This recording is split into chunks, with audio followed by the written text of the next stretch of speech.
Hola, buenos días amigos, amigas, ¿qué tal? ¿Cómo estamos? ¿Bien? Bueno, pues hoy vamos a hacer un vídeo del artículo 44 y el 45 de la Ley General Tributaria. Como siempre, en la cajita de información abajo os dejo el enlace a la web con información sobre la preparación de las oposiciones de agentes técnicos e inspectores de Hacienda. Si queréis preparar las oposiciones con nosotros, pues no tenemos ningún problema. En nuestra modalidad online, presencial y nuestra modalidad flash. Todo el que quiera, pues bueno, en principio tenéis un mes gratis en la posición de técnico de Hacienda y de agentes de Hacienda. Pues nada, sin más dilación, pasamos a la acción. Pero vamos a comenzar con la sección cuarta, la capacidad de obrar en orden tributario. En el vídeo de hoy vamos a hablar del artículo 44, que es la capacidad de obrar, y del artículo 45, que es la representación legal. En el artículo 44 nos habla de la capacidad de obrar. Bueno, aquí hay que matizar un poco porque la Ley General Tributaria nos da una definición de lo que es la ley, de lo que es la capacidad de obrar, sino que tenemos que irnos al Código Civil. Bueno, la capacidad en orden tributario, por no meternos con el Código Civil, tenemos dos tipos de capacidades, o se pueden diferenciar dos tipos de capacidades, que sea la capacidad contributiva, que es la capacidad económica. Pues por ejemplo, si estamos trabajando, pues tenemos capacidad económica, estamos generando un dinero, pues eso se considera como capacidad económica. Y luego, por otro lado, tenemos la capacidad contributiva, que es la capacidad jurídica. Dentro de este apartado de capacidad tributaria, en el derecho civil, la capacidad jurídica se supone que es el mero hecho de tener la personalidad, que es el mero hecho de nacer tiene una capacidad jurídica. Pero bueno, aquí no vamos a meternos con el concepto de civil, ¿vale? Que si a alguien le interesa, porque se vaya al Código Civil y que lo mire. Vamos a centrarnos en la capacidad tributaria. Dentro de la capacidad tributaria hay que diferenciar dos tipos de capacidades. La capacidad jurídica, que es la actitud de un sujeto pasivo por la mera titularidad de la situación de poder, quiere decir, el mero hecho de nacer le supone capacidad jurídica, de tener personalidad. Al nacer nosotros adquirimos la personalidad, por lo tanto el mero hecho de nacer supone capacidad jurídica. En este caso pues nos vamos al Código Civil. Sin embargo, la capacidad de obrar es la actitud para poder ejercitar y cumplir los poderes y los deberes. Volviendo otra vez a insistir, en el ámbito jurídico tributario, la capacidad jurídica tributaria es una actitud para ser titular en el ámbito tributario de las relaciones jurídico-tributarias de poderes y deberes. Quiere decir, tenemos el mero hecho de nacer, ¿vale? El mero hecho de nacer por el Código Civil, de todas formas, y viendo también la capacidad en el ámbito tributario, pues tenemos capacidad jurídico-tributario.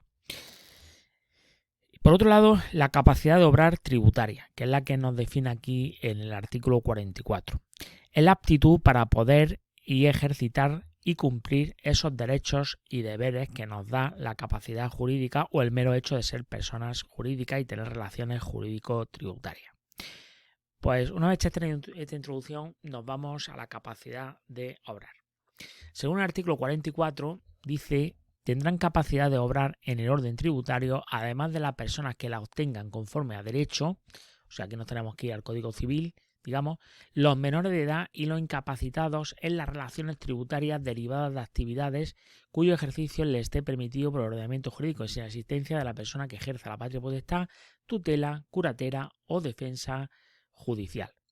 Se exceptúan el supuesto de los menores incapacitados cuando la extensión de la incapacitación afecte al ejercicio y defensa de los derechos e intereses que se traten. Bueno, vamos a poner un ejemplo para que se entienda esto.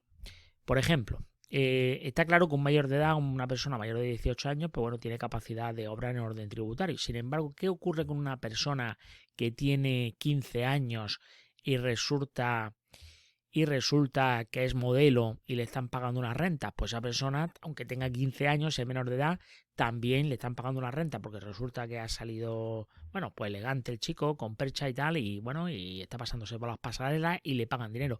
O un artista, una persona de 15 años que le sale el hijo artista, un cantante que tenga 7 años y resulta que está cantando, ¿vale? Y está ganando dinero. En ese caso también tiene capacidad de obrar con respecto al orden tributario, ¿vale? Bueno, una vez dicho esto, si queréis profundizar, podéis complementar esto, podéis ver los 214.1 de la Ley General Tributaria. Y ahora ya nos metemos con el artículo 45, que sería la representación legal. Bueno, Pues empezamos. El punto 1 nos dice, representación legal. Por las personas que carezcan de capacidad de obrar, actuarán sus representantes legales. Cuidado que aquí no te habla de capacidad de obrar en orden tributario. En el caso anterior, cuando hablaba, en el artículo 44, cuando habla de capacidad de obrar en orden tributario, una persona, por ejemplo, como he dicho, una persona que se pasa por las pasarelas, o un hijo que tenga 15 años, o un hijo que le ha salido cantante que tiene 10 años, tiene capacidad de obrar en el orden tributario. Sin embargo, a efectos legales, carece, por el artículo 45, en el punto 1, esa persona carece de capacidad de obrar. Pero estamos hablando de capacidad de obrar en el orden, en el derecho, ¿vale? Por lo tanto, esa persona menor de edad no tiene capacidad de obrar. ¿Quién actúa en ese caso? Pues sus representantes legales. Pues, por ejemplo, en el caso anterior, si un niño pequeño, imaginaros un niño que tiene 10 años, le ha salido un artista, resulta que está por los platos de televisión y está haciendo cine y está ganando dinero. Efectivamente, ese niño no va a hacer la declaración de la renta. ¿A quién le corresponde hacer la declaración de la renta? A sus representantes legales. ¿Dónde está regular los representantes legales? Pues tendríamos que irnos al Código Civil. Como he dicho antes, por ejemplo, una persona que tiene 10 años, un niño que tiene 10 años y resulta que le ha salido artista y resulta que está haciendo cine, por ejemplo, pues evidentemente le están pagando un dinero.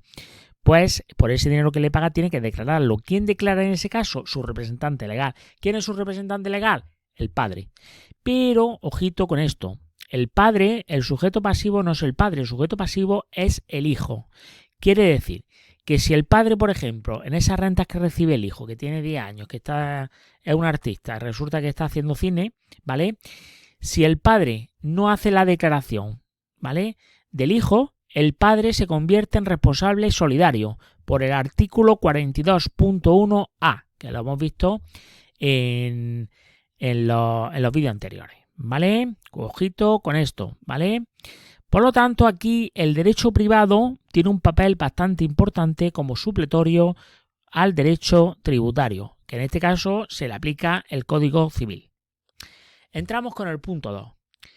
El punto 2 nos dice lo siguiente. Por las personas jurídicas actuarán las personas que ostenten en el momento en el que se produzcan las actuaciones tributarias correspondientes la titularidad de los órganos a quienes correspondan su representación, por disposición de la ley o por acuerdo válidamente adoptado. Bueno, voy a poner un ejemplo. Imaginaros, una persona jurídica puede ser una sociedad anónima. Resulta que una sociedad anónima en el año 2019, por ejemplo, resulta que presentó una declaración incorrecta o lo que sea, y resulta que se inició un procedimiento de inspección y se le sanciona, por lo que sea. Hay una liquidación y se le sanciona. En ese caso, cuidado, porque dice en el momento en el que se produzca la actuación tributaria. Vamos a suponer que en ese momento, en el año 2019, estaba como administrador Juan Pérez, por ejemplo. Juan Pérez. Pues bueno, y en el año 2020 cambió de administrador. Se supone que estaba, en vez de Juan Pérez, estaba Pepe López, por poner algo. O José López, ¿vale? Bueno, hay otro administrador. Por lo tanto, se supone que quien es responsable en ese momento es, en el momento en el que se produjo la infracción, quien estaba como administrador, ¿vale? Ya sabéis que en este caso, para el cambio de administrador hay que presentar el modelo 026, hay que presentar una modificación censal en censos, ¿vale? Y también la sociedad anónima tiene obligación de, a través de un documento mercantil, registrarlo en el registro mercantil. Por lo tanto, se supone que en ese momento el responsable es la persona que estaba como representante legal de la sociedad. Cuidado con esto, porque si no se notifica a la administración tributaria quién es el representante legal en cada momento, la administración se considera como representante legal a todos los efectos la persona que está registrada, digamos, en censo en ese momento como representante legal de la sociedad. Por eso es muy importante comunicar los cambios de administrador en sociedades, que digamos que son los representantes legales, en este caso, cuando se produzca una modificación de los administradores, ¿vale? Ojito con esto. Por lo tanto, se supone que en este caso el representante legal es la persona que estuviera en ese momento, ¿vale? Por eso dice ahí, en el momento en el que se buscan las actuaciones tributarias correspondientes. Por lo tanto, el administrador que existiría en ese momento, y se le puede requerir que se presente en la administración, ¿vale?, el administrador que había en ese momento, aunque ya haya cambiado de administrador, ¿vale? Y ya nos vamos con el punto 3. Dice el punto 3.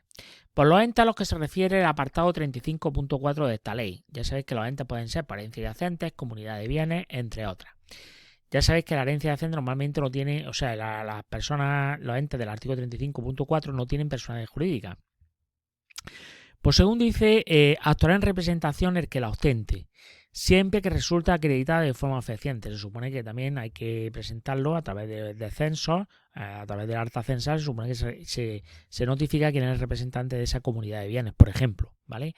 De no haberse designado su representante, se considera como tal el que aparentemente ejerza la gestión o dirección. Y en su defecto, cualquiera de los miembros o partícipes, ¿vale? Bueno, hay que tener cuidado con esto porque hay ciertos impuestos, bueno, esto ya es profundizar, habrá que irse haciendo. Bueno, como digo, ciertos impuestos como el IBI, el IVA, el IAE, consideran a sujetos pasivos, digamos, las comunidades de bienes, por ejemplo, ¿vale? Por lo tanto, se puede exigir, se supone que las liquidaciones se envíen directamente a las comunidades de bienes. Sin embargo, a las comunidades de bienes como sujetos pasivos en estos casos que estoy diciendo. En ejemplo, por ejemplo, el IBI, el IAE, el IVA. ¿Por qué? Porque son sujetos pasivos, digamos, la comunidad en sí, ¿vale? Sin embargo, se convierten en responsables solidarios por el 42.1b los comuneros, por ejemplo, ¿vale?